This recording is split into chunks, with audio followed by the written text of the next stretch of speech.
Salut, j'espère que vous allez bien. J'attends que mon eau chauffe, là ça devrait être bon pour la verser dans mon thé. Parce que ma bouilloire m'a lâché hier, donc je vais aller en racheter une cet après-midi. Du coup je me verse mon thé, j'attends que ça infuse et ensuite je vous retrouve dans une meilleure position. Parce qu'en fait si je me mets debout vous me voyez plus, parce que là le trépied est juste posé et l'autre trépied plus grand est en haut. Donc bon bref, je vous retrouve juste après. Du coup je vous retrouve pour un nouveau vlog qui est un petit peu, enfin qui va être différent je pense de d'habitude, puisque oui je vous avais dit que je vous en parlerai pas forcément, que je garderai ça personnel. Alors oui il y a beaucoup de choses que je vais garder très personnelles, mais si jamais la thématique peut être trop difficile pour vous ou vous heurter, je vais parler de ma grossesse. Pas que évidemment, mais ça va être un petit vlog un peu cosy, vous tenir un peu informer de certaines choses, partager peut-être mes ressentis, mon expérience du moment, etc. Enfin bon, je vais voir aussi au fur et à mesure ce dont je veux vous parler ou pas. Si jamais je sais qu'il y en a, la thématique peut être trop difficile à entendre pour diverses raisons, ne vous inquiétez pas, on peut très bien se retrouver dans une autre vidéo à un autre moment, donc il n'y a pas de souci. En tout cas, ne vous forcez pas si la thématique est trop dure pour vous. Je vous fais cette vidéo parce qu'en fait, il y a peu de temps, je vous ai demandé sur Instagram, enfin il y a un petit moment maintenant, je vous ai demandé sur Instagram quel genre de vidéo vous aimeriez retrouver. Et les vlogs ressortent énormément et pourtant c'est pas les vidéos les plus vues. Je pense que ça dépend aussi du moment où la vidéo est postée, si c'est pendant les vacances ou autre. Donc c'est pour ça que je vous retrouve aujourd'hui pour ce vlog, et un vlog un peu cosy. Et pourquoi vous parler de ma grossesse? Tout simplement parce que c'est un thème qui vous a intrigué aussi. Et que je me dis pourquoi pas, parce qu'il y a certains sujets quand même autour de la grossesse qui ne me dérangent pas d'aborder sur YouTube, choses qui ne seront pas trop personnelles. De toute façon c'est moi qui juge ce que je dis ou pas. Et ce que je peux vous dire c'est que en fait je suis plutôt contente par rapport à mon expérience. Encore une fois je vais que parler de mon expérience parce que je n'ai que la mienne à vous partager. Je ne parle pas au nom de qui que ce soit hormis en mon nom. Ça se passe pour le moment très bien. Je suis apte encore à faire du sport, je suis apte, bien sûr en adaptant les exercices, vous vous doutez bien. Ma coach de sport est au courant depuis... ça a quasiment été la première personne au courant en fait, parce que j'ai dit elle va pas comprendre pourquoi je viens beaucoup moins, pourquoi il y a certains exercices que je vais plus venir, enfin des cours que j'adorais, que je vais plus faire, etc. Donc je lui ai expliqué et puis du coup de suite on a adapté ce que je pouvais faire ou pas. Mais en tout cas c'est vrai que le sport me fait beaucoup de bien, je fais pas mal d'étirements aussi chez moi pour le bassin, pour tout ça. Et c'est vrai qu'en termes au-delà de la mobilité, je peux pas dire le contraire jusqu'alors, parce que je ne sais pas de quoi ces prochains mois seront faits. Une grossesse qui se déroule très bien, c'est-à-dire que hormis une énorme fatigue, mais vraiment une très grosse fatigue, c'est-à-dire que je pouvais dormir toute la journée, j'étais épuisée. J'avais entendu justement des gens qui expliquaient que on était épuisé, mais épuisé, et je me disais oui mais bon, enfin t'es fatigué, mais après tu te dis allez on va quand même faire des trucs et tout. Non, c'est pas possible. Alors vraiment en plus à ce moment-là je l'avais dit à personne, enfin à part mon conjoint et une ou deux personnes très proches, personne n'était au courant. Je pouvais pas non plus au travail en fait le dire, enfin je ne voulais pas le dire de suite. Donc en fait au début ça a été je me lève, je vais au travail, enfin suivant mes horaires, je vais au travail, je mange, je dors. J'étais incapable de faire autre chose. Donc à part par contre de la grosse fatigue non-stop, je n'ai pas été malade. J'ai pas eu de nausées, j'ai pas eu de dégoût alimentaire, je n'ai pas eu d'envie particulière, je n'ai toujours pas d'envie particulière en termes d'alimentation. Je n'ai pas de dégoût, hormis le fait peut-être le café, mais c'est pas non plus un dégoût au point où dès que je vais le sentir ou autre ça va me dégoûter, c'est juste que je n'ai plus envie d'en boire. Pourtant je peux boire un café latte, je vais pouvoir boire un cappuccino, je vais pouvoir boire voilà, quelque chose qui contient du café, mais un café, vraiment un café seul, ça non, en fait ça me dégoûte pas, mais ça ne me donne pas envie. Donc écoutez, je pense que pour le moment c'est plutôt positif quand même. Un truc qui est très marrant aussi, et après je vous laisse avec d'autres petits plans et je vous reprendrai plus tard. Quelque chose qui est très marrant aussi, qui se passe, c'est que j'ai quelqu'un dans mon entourage, je n'avais plus de nouvelles d'elle depuis 1 an et demi quasiment. Et en fait c'est le genre de personne que j'adore et que je sais qu'en fait si on se voit demain c'est comme si on s'était quitté la veille, vraiment. On va pas se parler pendant 1 an et en fait dès qu'on se revoit voilà, c'est comme s'il n'y avait rien qui avait changé, etc. Ce qui est très drôle, c'est que je sais plus qui a envoyé un message à qui en première. Et je me suis dit, il faut quand même que je lui dise à un moment, que je la tienne au courant, en lui disant, j'ai un truc à te dire. Et là, elle me dit, ouais, moi aussi, j'ai un truc à dire. Je dis, ouais, mais moi tu t'y attends pas. Et là elle me dit, moi non plus. Et là j'étais, non, c'est pas ça quand même. Et en fait, ça fait plus d'1 an et demi qu'on ne se parle pas, qu'on a des vies complètement différentes, qu'elle ne voulait pas d'enfants. Et enfin après ça c'est encore un autre débat, hein, de vouloir ou pas vouloir, enfin bref. Mais du coup je veux dire quelle était la probabilité pour qu'on tombe enceinte en même temps. Et après on n'est pas du tout au même stade de notre grossesse, on va avoir 10 semaines de plus qu'elle, quelque chose comme ça. Mais rien qu'en fait cette coïncidence, je me dis c'est excellent, c'est assez excellent. C'est une petite anecdote que je voulais vous partager, que je la trouvais très marrante. Sinon, est-ce que je vous présenterai pas un peu mes lectures de cette semaine? On est quand même sur une chaîne de livres. Pour mes lectures en cours, j'ai Doulahan de Marine Kelada qui je pense ne va pas faire long feu. Alors j'en suis là mais le marque-page j'ai pas mis au bon endroit puisque là c'est chapitre 33 mais j'en suis au chapitre 41 parce qu'en fait je l'ai aussi sur ma liseuse, donc quand je suis dans le lit le soir je lis sur ma liseuse, ce qui est beaucoup plus pratique en termes de lumière pour tout simplement mon conjoint quand il dort. J'en suis là, donc à la page 213 sur 280 je crois, c'est ça. Donc autant vous dire que je sais pas si je le terminerai aujourd'hui, mais il va pas faire long feu. Je vous en parlerai un petit peu plus tard parce que j'aime et en même temps je suis mitigée. Nous avons commencé donc notre lecture commune du tome 3. Je vous parlais dans le vlog challenge, donc le dernier vlog que j'ai fait, du Royaume de Cuivre, donc le tome 2 qui est tout simplement juste là. Nous le commencions, donc là nous l'avons terminé la semaine dernière, enfin aujourd'hui nous sommes lundi, je crois qu'on l'a terminé vendredi ou quelque chose comme ça, et donc en fait on attaque direct avec la lecture commune du tome 3. Je l'avais trouvé sur Vinted pour 5 €, il est un peu abîmé, enfin là voilà le dos est cassé, voilà vous le voyez. Écoutez, je suis plus la personne que j'étais. C'est-à-dire qu'avant, jamais je n'aurais acheté un livre abîmé comme ça sur Vinted. Maintenant, je m'en fous. Clairement, l'écrit, c'est le même. Le livre est toujours aussi beau. Il n'est pas non plus déchiré. J'achèterais pas un livre avec la moitié d'une couverture déchirée. Mais voilà. Donc, je l'avais trouvé à 5 € sur Vinted. Écoutez, je suis plutôt contente. Pareil, il faut que j'avance mon marque-page. J'en suis actuellement là. Il me reste 10 pages à peu près je crois pour terminer, 17 pages pour terminer la partie d'aujourd'hui, et j'aimerais lire dans la semaine Murmure de l'ombre, donc de Johanna Zahir, qui est dans ma pile automnale. D'ailleurs Doulahan est également dans ma pile à lire automnale, donc je suis plutôt contente parce que je vous avoue qu'elle descend plutôt bien, parce que là j'ai un bon rythme de lecture et tous les livres que je lis sont de ma pile à lire automnale.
Dites-vous que ça, c'est ma lampe de bureau et je la retourne vers moi parce que monsieur a pris la lampe d'ici pour allumer sa lampe ici, vu que la sienne fonctionnait plus. Et du coup, en attendant, il a pris celle d'ici, mais depuis, on n'en a pas remis. Moi, quand je filme et que j'ai pas une bonne luminosité, normalement, j'allume là. Sauf que là-bas, je pouvais pas. Donc, j'ai allumé là-bas en me disant peut-être que ça va me faire un peu de lumière. Bon, j'y crois pas vraiment, mais écoutez, on verra ce que ça donne au montage. Parce que bien évidemment, je viens de terminer de filmer une partie du book haul que vous aurez donc fin d'année, voire début d'année prochaine. Maintenant, je fais des book hauls sur 6 mois, donc là, j'ai filmé la partie de juillet, août, septembre. J'avais fait une pile. La pile s'est cassée la tronche.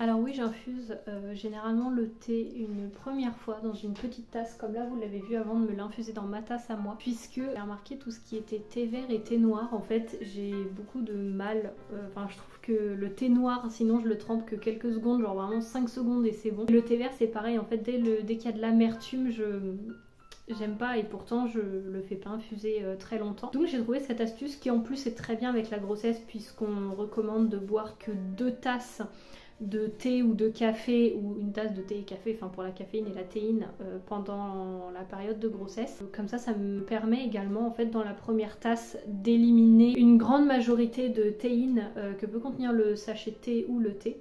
Donc au moins comme ça me fait infuser dans la première tasse et ensuite je l'infuse dans ma tasse, comme ça le goût est bien meilleur. Enfin pour moi je trouve que il n'y a pas cette amertume qui risque de me gâcher un peu le plaisir, et en même temps c'est tout bénef pour ma santé et pour mon bébé. Il est un peu froid. J'aimerais allumer ma cheminée. Vous allez me dire pourquoi tu ne l'allumes pas, parce que tu es toute la journée chez toi en ce moment. Parce que le ramoneur vient tout à l'heure, donc il faut que bien évidemment le conduit de la cheminée soit froid, que la cheminée soit froide, qu'il n'y ait pas de feu dedans bien évidemment. Donc j'en ai profité ce matin pour le vider, pour tout nettoyer, la vitre, l'intérieur, etc. Et pourquoi je vous dis que en ce moment je suis toute la journée chez moi? Tout simplement parce que en fait je veux pas trop vous donner de date sur où est-ce que j'en suis exactement dans ma grossesse. Après dans tous les cas les vlogs, vous allez jamais avoir vraiment de date précise, parce qu'en fait les vlogs je les tourne au fur et à mesure et je vous les publie parfois une semaine voire 2 semaines après, sauf quand je vous mets la date exacte. Pour le terme, pareil, c'est une date que je ne veux pas donner, parce qu'en fait je trouve qu'elle a pas, c'est pas qu'elle n'a pas de valeur, parce que elle donne quand même un élément quand même crucial, c'est-à-dire à peu près l'arrivée approximative du bébé. Mais encore une fois c'est pas une science exacte, c'est-à-dire que le bébé peut arriver bien avant, peut arriver quelques jours après, franchement, je veux dire, à partir du 8e mois, ça peut arriver dans les 2 heures, 2 jours, 2 semaines. Enfin, vraiment, voilà. Tout ce que je peux vous dire, si jamais ça vous intéresse, c'est que ce sera un petit bébé de cet hiver, début d'année. Et que là, j'en suis dans le 6e mois de grossesse. Voilà. Je veux pas vous dire plus précisément. Je veux pas de comparaison, juste je veux vivre ma grossesse comme je la vis, c'est-à-dire sereinement actuellement. Et aussi pourquoi donc je vous disais que j'étais toute la journée chez moi actuellement, c'est parce que en fait je fais un métier qui peut contenir des risques pour la grossesse, pour le bien du bébé, que ce soit parce qu'en fait je travaille dans le social, donc que ce soit pour les charges, les charges à porter, que ce soit les risques au niveau de crise de comportement, de violence, etc. et de fatigue. Enfin, le médecin a décidé, hein, c'est pas moi, le médecin a décidé que là c'était trop, ça devenait trop dangereux, donc je suis arrêtée. Et je trouve ça tellement bénéfique et essentiel en fait pour moi, être en accord et voir un petit peu tous ces changements dans mon corps au fur et à mesure. Je suis tellement reconnaissante d'avoir le temps toute la journée, de pouvoir ressentir ces émotions, ces ressentis là au fur et à mesure qu'ils arrivent. Chose que je ne pourrais pas en fait si je travaillais jusqu'à tard dans ma grossesse. Le chien est en train de pleurer parce que il vient de voir que monsieur est rentré du travail, donc là il est en train de pleurer à la porte. Le temps qu'il arrive. Mais là je vais me poser avec mon thé et voir ce que je veux faire comme occupation.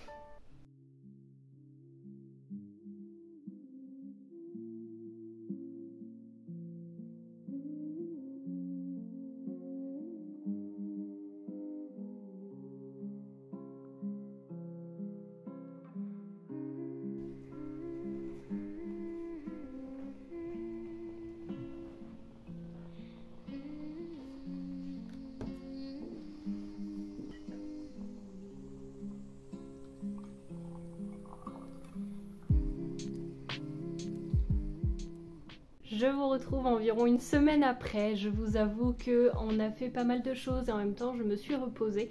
Mais je me suis quand même dit que j'allais vous prendre pour vous parler de mes lectures parce que je vous avais expliqué un petit peu les lectures que je voulais faire dans la semaine. Donc là on va se retrouver, je vais vous en parler un petit peu. Déjà, si je peux faire encore un petit aparté parce qu'on est quand même sur un vlog qui traite, je vais pas dire principalement du sujet de la grossesse, mais où je vous en parle. Donc là, il faut savoir que ceci est devenu mon meilleur allié vraiment parce que ça fait plusieurs nuits que je n'arrivais plus à dormir tellement j'ai de douleurs au dos. Forcément, la sage-femme m'a dit que c'était normal étant donné que à un moment, vu comment je suis morphologiquement parlant, que le ventre commence à prendre de la place, à prendre du poids parce qu'en fait j'ai pris du poids que dans le ventre. Donc c'est normal qu'à un moment le dos prenne aussi. Et vraiment du coup à vous partager si vraiment vous avez des douleurs au dos, que vous êtes dans la même situation ou autre, ou qu'un jour vous serez dans la même situation, que vous avez besoin d'une astuce, bref, une bouillotte les gars, c'est trop bien. Je mets de l'eau chaude, donc pas bouillante bien sûr. Celle-ci fait 2 litres, je l'ai achetée donc hier à Action, ça m'a coûté 3 € et quelques. J'en avais une autre que j'utilise comme ça quand j'ai vraiment des grosses douleurs, j'en mets une sur le ventre, une dans le dos. Et c'est vrai que ça me soulage pas mal, mais sinon quand j'en fais chauffer qu'une, je fais chauffer que elle parce qu'elle est 2 fois plus grande que l'autre. Mais pour vous parler un petit peu de mes lectures, donc rapidement pour ma lecture en cours, je suis sur ce Cozy Fantasy là qu'on a beaucoup vu passer. Donc c'est la petite boutique de sortilèges de Sarah Beth Durst, pardon. C'est édition Brajlon. Donc j'en suis à peu près à la moitié et j'ai un superbe marque-page que j'ai acheté sur un petit marché de créateurs auquel j'ai participé. On est sur quelque chose vraiment de Cozy Fantasy. Donc j'en suis à la moitié, ça se laisse lire, c'est très agréable. On est vraiment sur quelque chose de très lent pour avoir lu plusieurs Cozy Fantasy. Celle-ci est vraiment lente, douce, etc. Ça fait du bien parce que ça permet vraiment de se poser.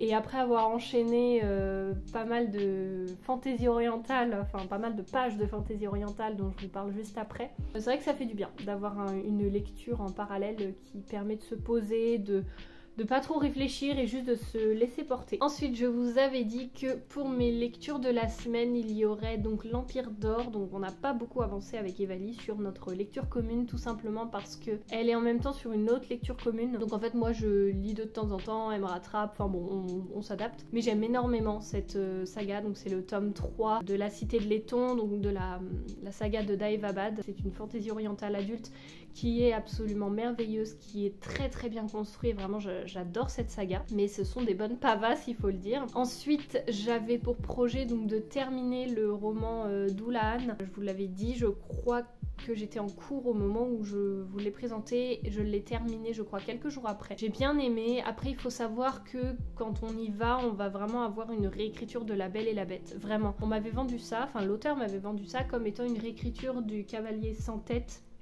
du Doulahan je crois, enfin je sais pas si c'est le nom officiel ou juste le titre de son livre, mais l'histoire du Cavalier sans tête, un mélange entre donc ce conte là et La Belle et la Bête. Pour moi c'est très clairement La Belle et la Bête, et en fait à la place de la bête qui se transforme donc la nuit en bête, on a tout simplement le prince qui se transforme en cavalier sans tête, vraiment ni plus ni moins. Donc si vous voulez et je vous spoil rien, hein, on le sait dès le début, si vous voulez une réécriture de La Belle et la Bête, je vous dirais pourquoi pas. Après, est-ce que ça sort vraiment de tout ce qu'on a l'habitude de lire? Je sais pas. Moi, je me suis vraiment laissée entraîner, c'est-à-dire que j'ai passé un bon moment de lecture, j'ai apprécié les personnages, on se retrouve dans une époque du XVIIe siècle. J'ai passé un bon moment, mais je vous avoue que c'est trop resté dans les rangs, en fait. Il n'y a pas eu vraiment ce truc où le roman, on se dit, il a son essence pure, il a son truc à lui, son petit grain à lui auquel on le différencie. Oui, La Belle et la Bête, on le voit très souvent en réécriture de contes, donc je vois pas pourquoi celui-ci n'aurait pas sa place parmi les autres, mais c'est vrai que j'ai trouvé que c'était juste en fait le cavalier sans tête qui était remplacé par la bête, et que je dirais pas que ça n'allait pas plus loin, mais sur le fond de l'histoire on était quand même très proche de ça, et du coup on savait en fait un peu comment ça allait se terminer. Le but de notre protagoniste était d'enlever cette malédiction par un moyen particulier qui, bien sûr, il n'y a pas le truc de la rose, etc. Là, on part plutôt sur une histoire de souvenirs, donc c'était quand même une bonne lecture, mais je sais pas, pour moi, il n'y avait pas ce truc de ce livre-là. C'est-à-dire que c'était une réécriture de conte où la bête c'était le cavalier sans tête. Et pour le dernier, je vous avais parlé, je crois que je voulais lire Murmure de l'ombre de Johanna Zahir, donc c'est un livre qui est publié en auto-édition. J'ai adoré, vraiment j'ai passé un excellent moment. On part sur un thriller psychologique, on y suit Josh qui veut retrouver sa sœur dans un hôpital psychiatrique dans lequel, alors j'ai pas trop compris par contre si c'était sa mère ou une dame qui s'occupait d'eux, qui avait envoyé en fait sa petite sœur dans cet hôpital, et Josh va dans cet hôpital pour récupérer sa petite sœur. Sauf qu'en fait il se réveille le matin dans cet hôpital et il y a un docteur qui lui dit mais en fait ça fait 2 ans que tu es là. Ça fait 2 ans que je te suis, que je suis ton docteur, et lui n'en a absolument aucun souvenir. Il se met également à rechercher sa sœur, mais en fait il se rend compte que peut-être que c'est lui qui aurait fait quelque chose à sa sœur disparue. On a un retournement de situation à la fin. Enfin vraiment en fait c'est pas un retournement de situation, mais c'est que jusqu'à la fin on ne peut pas deviner ce qu'il va se passer. Vraiment. J'ai émis plein d'hypothèses, vraiment. Je me suis dit est-ce que les personnages sont fous? Est-ce que ce sont des entités qui interviennent? Est-ce que il y a quelque chose qui se passe dans cet hôpital pour rendre fous les jeunes et les résidents de cet hôpital psy? En fait, on a une enquête qui arrive avec donc, des policiers. On y suit donc ces policiers, le docteur, Josh, je crois que c'est tout. On y suit au début Josh et après on suit un peu 4 protagonistes. Mais c'était exceptionnel, le fin mot de cette histoire. Je l'ai trouvé tellement profond, et au-delà d'aller sur un thriller psychologique, je trouve qu'on va sur tellement plus qui peut illustrer... Alors, je peux pas vous dire vraiment ce que ça illustre parce que ça vous spoilerait, mais je trouve que ça peut tellement parler de choses réelles qu'on ne se rend pas forcément compte et dans lequel on se laisse entraîner, et j'ai trouvé ça absolument... très très bien ficelé, et comment en fait à la fin on avait le dénouement et en fait on comprend de suite, c'est pas qu'on est là en mode ah ouais donc attends ça veut dire que ok, non vraiment on comprend et là on fait ah ouais ok là je comprends tout, et j'ai trouvé ça vraiment très très bien fait et j'ai passé un excellent moment. Si jamais ça peut vous intéresser, mais je vous le recommande à fond. J'en suis plutôt contente. Et puis voilà un petit peu pour mes lectures. Sinon, je vais... Vraiment, mon accoudoir me sert de table basse. En fait, j'ai un petit plateau avec ma tasse vide. J'ai ma liseuse, mon livre. J'ai une lampe, voilà, que vous voyez là, parce qu'en fait, il faut qu'on achète des grandes lampes. Pour en mettre une dans ce coin de canapé là, je vous montre, voilà, juste une dans ce coin de canapé là, parce qu'en fait là j'ai la grande lumière de la salle à manger, enfin du salon, qui est allumée. Si j'éteins, je vois rien, parce qu'en fait on va avoir des gros travaux là qui vont être faits dans la maison, qui vont nous amener plus de luminosité, donc pour le moment, il nous faut des petites lumières en attendant. Et donc l'autre, oui on a un canapé qui est très grand, et l'autre qui va être, que j'aimerais mettre en fait dans ce coin là, il y a un petit trou, et du coup j'aimerais mettre une autre lampe sur pied quoi, pour que quand on soit dans le canapé, qu'on soit en train de lire ou autre, on ait des petites lampes et qu'on n'ait pas la grosse lampe principale d'allumer, parce que même si j'ai une guirlande, ça éclaire pas suffisamment en fait pour lire le soir, donc c'est pour ça qu'en attendant j'ai amené une petite lampe de chevet, ça fait très bien l'affaire.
vous retrouve bien après puisque nous sommes aujourd'hui le 28 octobre. J'ai quelques petits trucs à vous dire et en même temps comme ça je vais conclure le vlog pour parler de lecture. On n'a pas beaucoup avancé dans l'Empire d'Or, donc qui est notre lecture commune. Nous en sommes là avec Evalie, mais je pense qu'on va plus se concentrer prochainement dessus parce qu'elle attendait de finir une autre lecture commune. Et moi je vous avoue que je suis en même temps en livre audio sur Dungeon Crawler Carl. J'avais aussi en livre audio mais du coup je l'ai mis en pause pour écouter Dungeon Crawler Carl. Traverser des temps, le tome 2 d'Eric Emmanuel Schmitt. Le 4e livre, c'était donc la petite boutique des sortilèges que j'ai terminé. Ma foi, c'est plutôt une bonne lecture. Alors c'est une cozy fantasy, donc je sais qu'on est censé avoir un rythme très lent où il ne se passe pas grand chose, etc. Mais là, je vous avoue que il y a des moments où en fait j'ai dû mettre, enfin j'ai arrêté de lire et j'ai fait autre chose, où j'ai lu par exemple l'Empire d'Or, parce qu'en fait c'était tellement entre guillemets lent dans le rythme que c'est pas que je m'ennuyais, mais je trouve qu'il se passait vraiment peu de choses. Alors je pense que c'est vraiment que il me fallait une lecture un peu plus dynamique en ce moment et que du coup je me suis un peu, je dirais pas ennuyée parce que j'ai passé un très bon moment, mais du coup voilà, je l'ai découvert, j'ai passé une très bonne lecture. Je vous en parlerai plus dans un avis lecture en tout cas, mais je suis toujours autant fan en fait de cette couverture, de cette partie là du moins, même si j'aime un peu moins le titre parce que je trouve il ne ressort pas du tout. Enfin vous voyez, si je vous le montre comme ça, vous voyez même pas ce que c'est. Et je trouve qu'il ressort pas sur le... Enfin soit il aurait fallu le mettre plus haut ou je sais pas, d'une autre couleur, parce qu'en fait il faut vraiment l'incliner pour le voir. Donc je trouve que ça ressort pas trop. J'ai une tête, je vous avoue, être assez fatiguée aujourd'hui. Enfin c'est pas que je suis fatiguée, c'est que physiquement je peine un peu plus. J'ai fait mes étirements, normalement je les fais tout le temps le matin, mes étirements exprès pour préparer mon bassin, etc. Je vous avoue que là les étirements je les ai fait après manger ce midi parce que ce matin je me sentais pas de les faire et ce midi je me suis dit allez on les fait. C'est vrai que physiquement là je peine quand même un peu plus au niveau du dos, au niveau du ventre également, parce que j'ai un petit bébé qui est très actif dans mon ventre. Même la sage-femme elle m'a dit il ne s'arrête pas. Enfin c'est vraiment il est tout le temps actif. Pour vous dire, hier on a fini de manger, je sais pas, il devait être 20h, 20h30. De 20h30 jusqu'à 1h du matin, il n'a fait que gigoter non-stop. J'étais en train de lire, j'étais dans le canapé, etc. Et après on est parti se coucher et autant vous dire que vraiment il n'a pas arrêté de gigoter non-stop. Alors c'est très bien, c'est-à-dire qu'il va bien, il se développe très bien, tout va très bien. Mais du coup, c'est qu'au bout d'un moment, ça fait mal au ventre. Et même si je suis très contente de pouvoir le sentir, de pouvoir communiquer avec lui de certaines manières, c'est vrai que ça fait quand même des douleurs et ça fatigue quand même. Donc je vous avoue que ce matin, j'ai un peu rangé quelques trucs, ramené du bois dans la maison pour la cheminée, etc. Et là, après j'ai dit stop, tu te poses et tu ne fais plus rien de physique ou t'es debout ou autre de la journée. En tout cas, j'ai plusieurs petits trucs à vous dire. Déjà, je vais m'occuper là cet après-midi. Bon, l'après-midi est bien avancé, il est 14h30, mais en même temps, bon, ça va, il me reste du temps. J'aimerais préparer des posts, je sais plus si je vous en avais parlé ou pas. J'aimerais faire comme un calendrier de l'Avent. J'aimerais reprendre un petit peu ce concept, mais différemment. C'est-à-dire qu'on avait fait le calendrier des lecteurs, donc sur YouTube, tous les jours, je vous partageais un livre sur une thématique et je le présentais également en story Instagram. Là, j'aimerais le faire où en fait je reprends un peu ces mêmes thématiques, mais avec des livres différents, bien évidemment. Je vous les mets en post tous les jours sur Instagram à heure fixe. Mais sur YouTube, je vous fais des espèces de vlogmas qui durent entre 2 et 5 minutes maximum, parce que j'aime beaucoup le concept des vlogmas, d'avoir une petite vidéo sur un thème particulier et tout à regarder. Mais les vlogmas là qui durent 15 minutes où les gens racontent un peu leur journée, etc. Je ne critique pas, mais moi je veux dire, je conçois qu'on n'ait pas le temps de regarder une vidéo de 15 minutes tous les jours. Je trouve qu'au bout d'un moment, c'est un peu redondant parce que moi déjà, c'est pas un contenu que je peux vous proposer. Je n'ai pas un vlog à vous proposer par jour. Je n'aurai pas de contenu à vous présenter chaque jour. Donc j'ai un petit peu détourné ça en faisant un jour un petit vlog sur une thématique en particulier. Donc je suis en train de préparer tout ça. Il me reste encore une vingtaine de vidéos, 19 vidéos à filmer, à monter, etc. Donc il faut que je trouve aussi des idées. Mais en tout cas, je vais m'atteler à faire les posts Instagram cet après-midi. Peut-être pas tous, mais déjà commencer à voir un petit peu de quoi ça pourrait avoir l'air. Et la dernière chose dont je voulais vous parler avant de clôturer ce vlog, c'est le crochet. Puisque ce week-end, je vous en avais déjà fait des vlogs sur le crochet, etc. Normalement, si vous me suivez déjà, si vous voyez un petit peu mes vidéos, vous savez que je fais du crochet. Et je voulais faire des marchés de Noël. Et en fait, il y a une fête qui est assez connue autour de chez moi. Alors, ça reste ça reste dans la campagne, hein. Je vis en campagne, donc, mais quand même c'est une fête qui ramène entre 3 et 4 000 personnes par an. Depuis des années en fait mes grands-parents ils sont bénévoles pour les décorations, pour animer le stand des enfants, etc. Et donc depuis toute petite c'est un événement que je connais, que je côtoie et auquel je participe pour les préparations, etc. Et cette fois-ci j'ai demandé si c'était possible de le faire en tant qu'exposante pour vendre un peu ce que je faisais en crochet, voir ce que ça pouvait donner. Et en fait je suis très contente puisque je me suis fait dépouiller, c'est-à-dire je sais pas si ça vous intéresserait vraiment des vidéos où je vous donne plus de chiffres, je vous montre un petit peu plus mon stock, etc. Mais je suis partie, disons que j'ai vendu en tout 67 objets en crochet, ce qui est énorme. J'ai encore du stock mais j'en ai, franchement je me suis fait dépouiller très clairement. Pour vous dire, j'avais fait des petites baleines en porte-clés. Je les faisais, au fur et à mesure que je les posais, les gens me les achetaient. Je suis arrivée le samedi matin avec 4 baleines en stock. J'en ai vendu 11 en tout. J'ai passé mon week-end à faire des petites baleines sur le stand. Et je les vendais en fait au fur et à mesure, donc c'était trop chouette. Enfin voilà, tout ça pour dire que du coup, ça m'a remotivée, enfin ça a continué à me motiver pour faire du crochet, etc. Pour faire des petits marchés de Noël.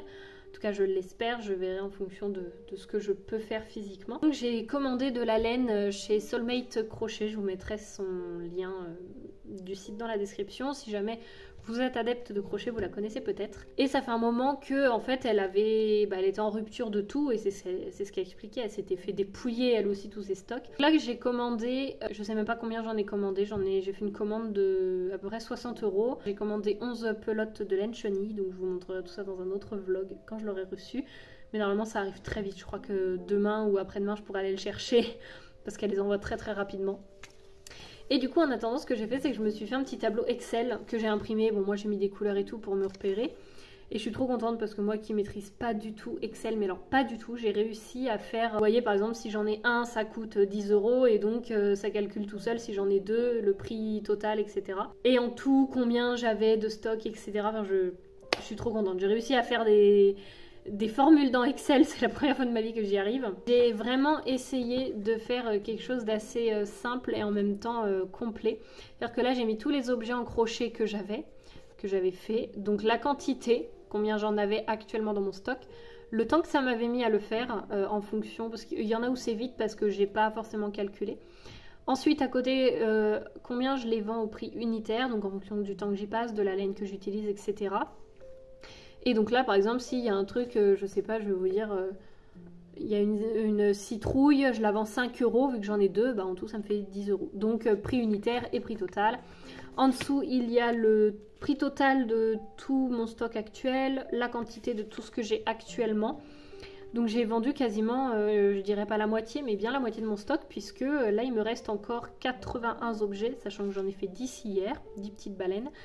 Donc on va dire que j'en ai vendu 67 des objets au marché et il m'en restait encore 70 à peu près. Donc franchement j'ai quasiment vendu de la moitié de ce que j'avais. Je suis trop contente, vraiment ça m'a reboosté. Et il y a même des gens qui me demandaient si je faisais des ateliers pour apprendre le crochet. Alors j'avoue que j'y avais déjà pensé, que j'aimerais bien essayer de développer un peu ce côté-là. C'est pour le moment, au vu de ma situation, quelque chose que je ne peux pas faire, mais qui reste dans l'idée. Donc en tout cas voilà, je garde l'idée, je développe mon petit truc de mon côté et pourquoi pas voir par la suite. En tout cas ce sera un chouette projet. S'il voit pas le jour, écoutez c'est pas grave, mais disons que je garde ça en mémoire. De mon côté je vais aller faire mes petits posts, enfin mes petites photos pour mes posts de décembre parce que j'ai envie de prendre de l'avance déjà parce que ça arrive dans quasiment un mois. Nous sommes le 28 octobre donc ça arrive quasiment dans un mois, le mois de décembre.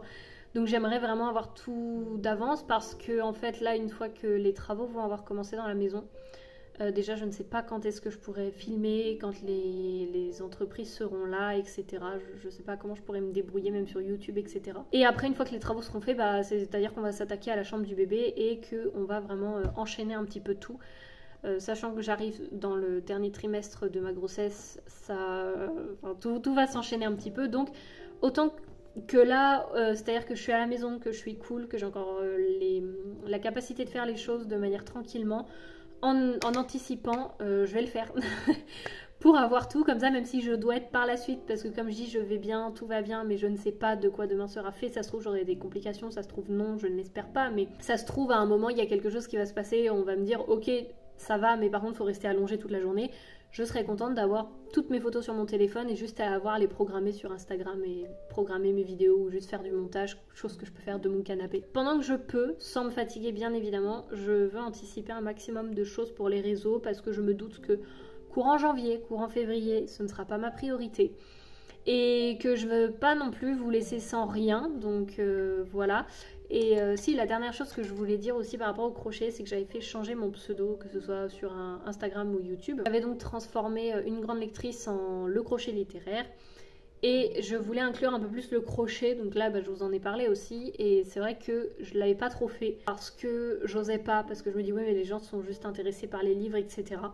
Et en même temps je me dis ouais mais j'aimerais bien. Et après je me dis écoute c'est tes réseaux, personne t'oblige à quoi que ce soit. Donc si tu as envie de partager du crochet, tu le fais. Si personne réagit, c'est pas grave, mais si tu publies pas de crochet, c'est normal que tu trouves personne de ciblé parce qu'en fait les gens qui sont intéressés par le crochet vont voir que tu publies qu'un truc tous les 6 mois, donc ils vont pas venir, alors que si je publie du crochet un peu plus régulièrement, ils vont peut-être s'y intéresser un peu plus. Ça pour vous dire que j'inclurai peut-être un petit peu plus le crochet dans mes vidéos. Je verrai, en tout cas n'hésitez pas à me dire tout ça dans les commentaires, ce que vous en pensez, si vous avez des retours, ce que vous avez pensé de la vidéo, tout ça, c'est toujours un grand plaisir de vous lire. En tout cas, encore une fois, j'espère que vous aurez passé un agréable moment. Et sur ce, moi je vous dis à la semaine prochaine pour la nouvelle vidéo. Et d'ici là, je vous souhaite de faire de très belles lectures. Salut!